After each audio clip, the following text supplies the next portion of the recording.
ಓಂ ಊರುದ್ವಯಂ ಪಾತು ಕುಬೇರ ಮಿತ್ರೋ ಜಾನುದ್ವಯಂ ಮೇ ಜಗದೀಶ್ವರೋ ವ್ಯಾತ್ ಜಂಘಾಯುಗಂ ಪುಂಗವಕೇತುರವ್ಯಾತ್ ಪಾದೌ ಮಮಾವ್ಯಾತ್ ಸುರವಂದ್ಯ ಪಾದಃ.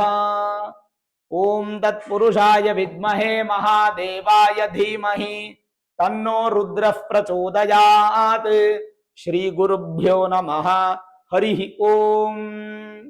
ಆತ್ಮೀಯ ಪ್ರಿಯ ಪ್ರೇಕ್ಷಕ ಮಿತ್ರರೇ, ನಿಮ್ಮೆಲ್ಲರ ಜೀವನ ಕ್ಷೇಮದಾಯಕ, ವೃದ್ಧಿದಾಯಕ, ಲಾಭದಾಯಕವಾಗಿರಲಿ ಅಂತ ನನ್ನ ಆರಾಧ್ಯ ದೇವಿ ಹೊರನಾಡು ಅನ್ನಪೂರ್ಣೇಶ್ವರಿಯ ಪಾದಗಳಿಗೆ ನಮಸ್ಕರಿಸ್ತಾ, ಪ್ರಿಯ ಪ್ರೇಕ್ಷಕ ಮಿತ್ರರೇ, ಆಗಸ್ಟ್ ತಿಂಗಳು ಮೀನರಾಶಿಯವರ ಮಾಸ ಭವಿಷ್ಯ ಹೇಗಿದೆ ಅನ್ನುವಂಥದ್ದನ್ನ ಈ ವಿಡಿಯೋ ನಾವು ನೋಡಿದ್ವಿ. ಮುಖ್ಯವಾಗಿ ಪಂಚಮ ಗುರು ಬಲಿಷ್ಠವಾಗಿ ಒಂದು 11 ಡಿಗ್ರಿಯನ್ನ ದಾಟಿದ್ದಾಯ್ತು. 11ರಿಂದ 20 ಡಿಗ್ರಿ ಬಂದು ಯವನಾವಸ್ಥೆ, ತುಂಬಾ ಬಲಿಷ್ಠವಾದಂತ ಸ್ಥಾನ. ಅಂದ್ರೆ ಈಗಾಗಲೇ 0 ಡಿಗ್ರಿಯಿಂದ ಪ್ರಾರಂಭ ಆಗಿ 10 ಡಿಗ್ರಿ ದಾಟಿ 11 ಡಿಗ್ರಿನೂ ದಾಟ್ತಾ ಇದ್ದಾರೆ.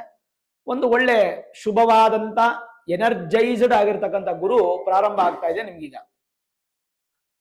ಈ ಪ್ರಾರಂಭ ಆಗ್ತಕ್ಕಂಥ ಗುರು ಬಂದು ನಿಮಗೆ ಅತ್ಯುತ್ತಮವಾದ ಜೀವನವನ್ನ ಕೊಡ್ಲಿಕ್ಕೆ ಯಾವುದೇ ಸಂದೇಹ ಇಲ್ಲ. ಆಗಸ್ಟ್ ತಿಂಗಳಲ್ಲಿ ಒಂದು ವಿಸ್ಮಯ ಅನ್ನುವಂಥದ್ದು ನಿಮ್ಮ ಜೀವನದಲ್ಲಿ ಇದೆ. ಸರಿ, ಗುರು ಒಬ್ರು ಮಾತ್ರನೇನಾ ಫಲ ಕೊಡೋದು, ಇನ್ ಯಾವ ಗ್ರಹಗಳು ಕೊಡಲ್ವಾ ಅಂತಂದ್ರೆ, ಯಾವಾಗ ಗುರು ತುಂಬಾ ಬಲಿಷ್ಠವಾಗ್ತಾರೋ ಗುರುವಿನ ಕಾರಕ ಏನಂದ್ರೆ ಒಂದು ಸಂತಾನ. ಹಾಗಾಗಿ ಮೀನರಾಶಿಯ ಸಂತಾನ ಅಪೇಕ್ಷಿತ ದಂಪತಿಗಳಿಗೆ ಶುಭ ಫಲ ಈ ತಿಂಗಳು.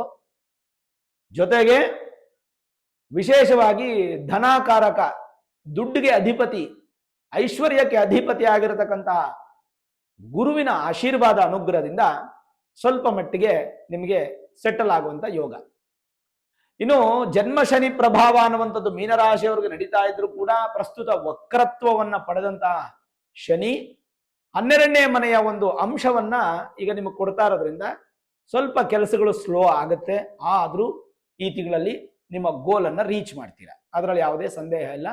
ಏನು ಭಯ ಪಡಬೇಕಾದ ಅವಶ್ಯಕತೆ ಇಲ್ಲ, ಯಾವುದು ಸಂದೇಹ ನಿಮಗೆ ಬೇಕಾಗಿಲ್ಲ. ಶನಿಗೆ ಪರಿಹಾರವೂ ಬೇಕಿಲ್ಲ. ಜನ್ಮ ಶನಿ ಆದ್ರೂ ಅಷ್ಟೇ, ಪ್ರಾರಂಭ ಶನಿ ಆದ್ರೂ ಅಷ್ಟೇ. ಮೀನರಾಶಿಯವರಿಗೆ ಈಗ ಸದ್ಯಕ್ಕೆ ಏನು ಶನಿ ಪರಿಹಾರ ಬೇಕಾಗಿಲ್ಲ, ವಕ್ರತ್ವವನ್ನು ಪಡೆದೇ ಇರೋದ್ರಿಂದ ಏನು ತೊಂದರೆ ಏನಿಲ್ಲ. ಜೊತೆಗೆ ಬುಧ ನೋಡಿ, ಈಗ ಪ್ರಸ್ತುತ ನಿಮಗೆ 1ನೇ ತಾರೀಕಿಂದ 5ನೇ ತಾರೀಕು ಆಗಸ್ಟ್ ವರೆಗೂ ಬುಧ ಬಂದು ಚತುರ್ಥ ಸ್ಥಾನದಲ್ಲಿ ಇರ್ತಾರೆ, 4ನೇ ಮನೆಯಲ್ಲಿ ಇರ್ತಾರೆ. 4ನೇ ಮನೆ ಸುಖ ವೃದ್ಧಿ ಮಾಡ್ತಾರೆ. ಅಂದ್ರೆ 1ನೇ ತಾರೀಕಿಂದ ಆಗಸ್ಟ್ 5ನೇ ತಾರೀಕುವರೆಗೂ ಸುಖವಾಗಿರ್ತೀರ. 5ನೇ ತಾರೀಕಿಂದ 22ನೇ ತಾರೀಕುವರೆಗೂ 17 ದಿನ ಗುರು ಬುಧ ಇಬ್ರು ಒಟ್ಟಿಗೆ ಇದ್ದು ವ್ಯವಹಾರಗಳು ಈಸಿಯಾಗಿ ನಡೆಯುತ್ತೆ. ನಿಮ್ ವ್ಯಾಪಾರ ಚೆನ್ನಾಗಿ ನಡೆಯುತ್ತೆ, ಯಾವುದೇ ವ್ಯವಹಾರ ಇರಲಿ ಸೂಪರ್ ಆಗಿ ನಡೆಯುತ್ತೆ. 22ನೇ ತಾರೀಕು ನಂತರ ಅವರು 6ನೇ ಮನೆಗೆ ಬಂದ್ರೂ ಸಹ ನಿಮಗೆ ಬುಧಾದಿತ್ಯ ಯೋಗದಲ್ಲಿರೋದ್ರಿಂದ ಅವತ್ತಿನ ವ್ಯಾಪಾರದಲ್ಲೂ ಕೂಡ, ಅಂದ್ರೆ ವ್ಯಾಪಾರಸ್ಥರಿಗೆ ತೊಂದರೆ ಇಲ್ಲ. ಆಗಸ್ಟ್ ತಿಂಗಳಲ್ಲಿ ತುಂಬಾ ಚೆನ್ನಾಗಿದೆ. ಹಾಗಾಗಿ ಒಂದೇ ತಿಂಗಳಲ್ಲಿ ಬುಧ 4ನೇ ಮನೆಯಲ್ಲಿದ್ದು 5ನೇ ಮನೆಗೆ ಹೋಗಿ 6ನೇ ಮನೆಗೂ ಹೋಗ್ಬಿಡ್ತಾರೆ. 3 ಇದು ಚೇಂಜ್ ಆಗುತ್ತೆ ನೋಡಿ, 3 ಮನೆಗಳು. ಬುಧನಿಂದನೂ ಸಮಸ್ಯೆ ಇಲ್ಲ. ಇನ್ನು ಪೂರ್ವ ಪುಣ್ಯ ಸ್ಥಾನದಲ್ಲಿ ಗುರು ಜೊತೆ ಸದ್ಯಕ್ಕೆ ಶುಕ್ರ ರಿಟೇಕ್. ಪೂರ್ವ ಪುಣ್ಯ ಸ್ಥಾನದಲ್ಲಿ ಸದ್ಯಕ್ಕೆ ಗುರು ಜೊತೆ ಸದ್ಯ ಸೂರ್ಯ ಇದ್ದಾರೆ, ಬುಧನು ಅಲ್ಲಿಗೆ ಬರ್ತಾರೆ. ಸೂರ್ಯನ ಜೊತೆ ಗುರು ಸೇರಿದಾಗ ಸ್ವಲ್ಪ ಬಲಹೀನವಾಗ್ತಾರೆ. ಅದನ್ನ ಕಂಬಸ್ಟ್ ಅಂತ ಕರಿತೀವಿ, ಅಸ್ತಂಗತ. ಅಂದ್ರೆ ಸೂರ್ಯನ ಪ್ರಕಾಶಕ್ಕೆ ಮರೆ ಆಗ್ಬಿಡುತ್ತೆ, ಗ್ರಹ ಸುಟ್ಟೋಗ್ಬಿಡುತ್ತೆ, ಬೆಂದೋಗ್ಬಿಡುತ್ತೆ. ಅವಾಗ ಗುರು ಸ್ವಲ್ಪ ಅಸ್ತಂಗತನಾದಾಗ ಸ್ವಲ್ಪ ಜುಲೈ ತಿಂಗಳಲ್ಲಿ ನಿಮಗೆ ಒಂದು ಸ್ವಲ್ಪ ಅಭಿವೃದ್ಧಿ ಕಡಿಮೆ ಇರುತ್ತೆ. ಈಗ ಆಗಸ್ಟ್ ತಿಂಗಳು ಸ್ಟಾರ್ಟ್ ಆಗ್ತಾ ಇರೋದ್ರಿಂದ ಸೂರ್ಯ ಹೊರಟು ಬಿಡ್ತಾರೆ 17ನೇ ತಾರೀಕು. 17ನೇ ತಾರೀಕು ನಂತರ ಖಂಡಿತ ವಿಜಯ, ಖಂಡಿತ ಸಕ್ಸಸ್ ಅನ್ನುವಂಥದ್ದು ನಾವು ಕಾಣ್ಬೋದು. ಅದರಲ್ಲಿ ನೋ ಡೌಟ್, ಏನು 1% ಡೌಟ್ ಇಲ್ಲ. ಇನ್ನು ಶುಕ್ರ ಇದೆ ನೋಡಿ, ಶುಕ್ರ ಬಂದು ತೃತೀಯ ಹಾಗೂ ಅಷ್ಟಮ ಸ್ಥಾನಾಧಿಪತಿ, ಧೈರ್ಯ ಮತ್ತು ಅದೃಷ್ಟ ಸ್ಥಾನಾಧಿಪತಿ ಶುಕ್ರ 7ನೇ ಮನೆಗೆ ಬಂದು ನೀಚ ಸ್ಥಾನದಲ್ಲಿ ಕುತ್ಕೋತಾ ಇದ್ದಾರೆ. ಸ್ವಲ್ಪ ಸಣ್ಣ ಪುಟ್ಟ ಮನಸ್ತಾಪಗಳು, ಗಂಡ ಹೆಂಡತಿ ಮಧ್ಯೆ ಜಗಳಗಳು, ಫೀಮೇಲ್ಸ್ ಸಂಬಂಧಪಟ್ಟಾಗೆ ವ್ಯಾಜ್ಯಗಳು, ಅಕ್ಕನ ಜೊತೆ ಜಗಳ ಮಾಡು, ತಂಗಿ ಜೊತೆ ಜಗಳ ಮಾಡು, ಅಮ್ಮನ ಜೊತೆ ಜಗಳ ಮಾಡು, ಈ ಥರ ಸ್ವಲ್ಪ ಶುಕ್ರ ಅಂದರೆ ಫೀಮೇಲ್ಸ್ ಅಂತ ಹೇಳ್ತೀವಿ. ಒಂಚೂರು ಲಕ್ಸುರಿ ಕಡಿಮೆ ಆಗುತ್ತೆ, ಸ್ಟ್ರೆಸ್ ಸ್ವಲ್ಪ ಜಾಸ್ತಿ ಆಗುತ್ತೆ. ಅಂದರೆ ವ್ಯವಹಾರದ ಸ್ಟ್ರೆಸ್ಸೇ, ಬೇರೆ ಏನಿಲ್ಲ. ನಿಂಗೇನು ಕಷ್ಟ ಕ್ರೈಸಸ್ ಬರುತ್ತೆ ಅಂತಲ್ಲ, ಸ್ಟ್ರೆಸ್ಸು ಜಾಸ್ತಿ, ಒಂಚೂರು ಸಣ್ಣ ಪುಟ್ಟ ಭಯ, ಇನ್ಸೆಕ್ಯೂರ್ ಫೀಲು, ಓಡಾಟ ಜಾಸ್ತಿ ಆಗೋದು ಆಗಸ್ಟ್ ತಿಂಗಳಲ್ಲಿ, ಇದೆಲ್ಲ ನಡೆಯುವಂಥದ್ದು ಸಹಜ ಆಗುತ್ತೆ. ಓವರಾಲ್ ನೋಡಿದಾಗ ನಿಮ್ಗೇನು ದೊಡ್ಡ ಮಟ್ಟದ ನೆಗೆಟಿವ್ ಅಂತೂ ಇಲ್ಲ. ಇನ್ನು ಕುಜಾನು ನಿಮಗೆ 2ನೇ ತಾರೀಕೆ ಚತುರ್ಥ ಭಾವಕ್ಕೆ ಹೋಗ್ಬಿಡ್ತಾರೆ. ತಾತ್ಕಾಲಿಕ ಕುಜದೋಷ ಅನ್ನುವಂಥದ್ದು ಅಪ್ಲೈ ಆಗುತ್ತೆ. ದ್ವಿತೀಯ ಮತ್ತು ಭಾಗ್ಯಸ್ಥಾನಾಧಿಪತಿ ಕುಜ ಅವ್ರು ನಿಮಗೆ ಫೇವರ್ ಆದಂಥ ಫಲವನ್ನೇ ಕೊಡ್ತಾರೆ. ಇನ್ನು ಚಿಂತೆ ಮಾಡೋ ಅವಶ್ಯಕತೆ ಇಲ್ಲ. ಅದು ಕೂಡ ನೀವು ಧೈರ್ಯವಾಗಿರ್ಬೋದು ಆ್ಯಂಡ್ ಮೋರ್ ಓವರ್ ಸಕ್ಸಸ್ ಅನ್ನುವಂಥದ್ದೇ ಕಾಣಬಹುದು. ಚಿಂತೆ ಮಾಡೋ ಅವಶ್ಯಕತೆ ಇಲ್ಲ. ಜನರಲೈಸ್ ಆಗಿ ಹೇಗಿದೆ ನೋಡೋಣ. ಅದಕ್ಕೂ ಮುನ್ನ 12ನೇ ತಾರೀಕು ಆಗಸ್ಟ್ವರೆಗೂ ಆಷಾಢ ಮಾಸ ಇರುತ್ತೆ.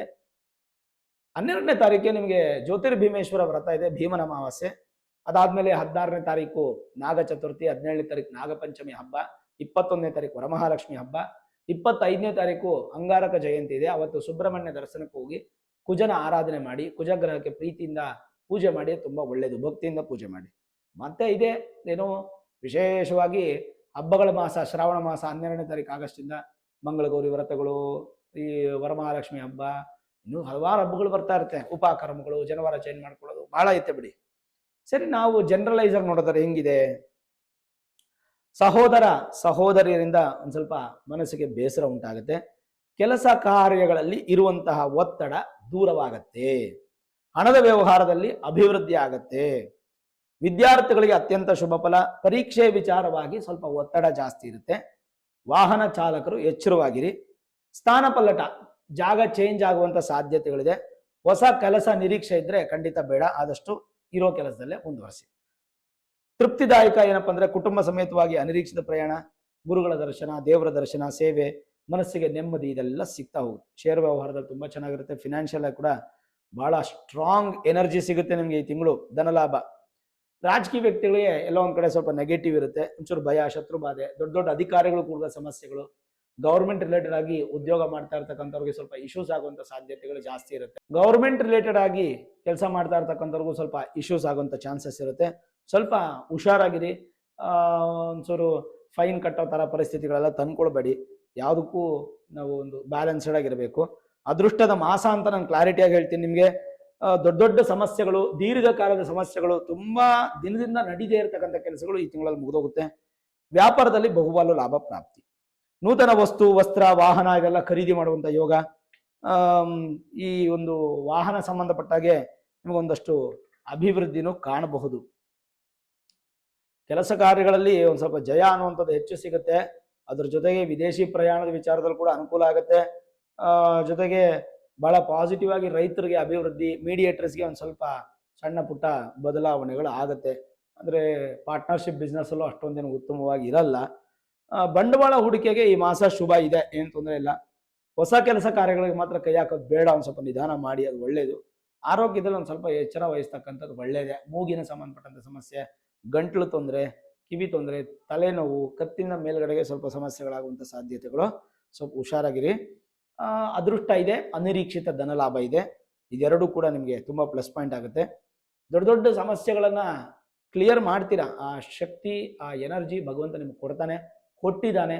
ಆಗಸ್ಟ್ ತಿಂಗಳು ನೀವು ಅನ್ಕೊಳ್ಳದೇ ಇರತಕ್ಕಂಥ ಕೆಲಸ ಕಾರ್ಯಗಳು ನಡೆಯುತ್ತೆ. ಪರಿಪೂರ್ಣವಾದ ಜೀವನದಲ್ಲಿ ಅಭಿವೃದ್ಧಿಯನ್ನು ಪಟ್ಟು ಒಂದು ಸಂತೋಷವಾದಂಥ ಒಂದು ಸ್ಥಾನವನ್ನು ಗಳಿಸ್ತೀರಾ. ನೆನಪಿಟ್ಕೊಳ್ಳಿ, ಯಾವತ್ತೂ ಕೂಡ ನಾವು ಅತ್ಯಂತ ಆಸೆ ಪಡೋದು ಬೇಡ. ಮೀನರಾಶಿಯವರು ಯಾವತ್ತೂ ಕೂಡ ಪಾಸಿಟಿವ್ ಆಗಿರಿ, ಪಾಸಿಟಿವ್ ಮೈಂಡೆಡ್. ಪಾಲಿಗೆ ಬಂದಿದೆ ಪಂಚಾಮೃತ ಅನ್ನೋ ಒಂದು ಸ್ಲೋಗನ್ನ ನೀವು ಯೂಸ್ ಮಾಡಿ. ಎಷ್ಟೇ ಶ್ರಮ ಆದರೂ ಭಗವಂತ ಕೊಡಬೇಕು ಅಂತ ಏನು ಇಟ್ಕೊಂಡಿದ್ದಾನೋ ಕೊಟ್ಟೇ ಕೊಡ್ತಾನೆ. ನಿಮ್ಮ ಶ್ರಮಕ್ಕೆ ತಕ್ಕಂತೆ ಪ್ರತಿಫಲ 100% ಸಿಗುತ್ತೆ. ಈ ತಿಂಗಳು ಏನು ಪರಿಹಾರಗಳು ಬೇಕಾಗಿಲ್ಲ. ರೆಗ್ಯುಲರ್ ಆಗಿ ಶನೀಶ್ವರನ ದೇವಸ್ಥಾನಕ್ಕೆ ಹೋಗಿ ಬರೋದು ಮಾತ್ರ ಕಂಟಿನ್ಯೂ ಮಾಡಿ. ಶುಕ್ರ ಗ್ರಹ ಹೋದ ತಿಂಗಳು ನಿಮಗೆ ಚೆನ್ನಾಗಿರ್ಲಿಲ್ಲ, ದೇವಿ ದರ್ಶನ ಮಾಡಿ ಅಂತ ಹೇಳಿದ್ದೆ. ಈ ತಿಂಗಳು ನಿಮಗೆ ಶುಕ್ರ ನೀಚನಾಗೇ ಇರ್ತಾನೆ. ದೇವಿ ದರ್ಶನ ಮಾಡಿ, ಅಮ್ಮನವ್ರ ಶಕ್ತಿಪೀಠ ದರ್ಶನ ಮಾಡಿ, ಆದರೂ ಅದು ನಿಮಗೆ ತುಂಬಾ ಒಳ್ಳೆ ಫಲ ಕೊಡುತ್ತೆ.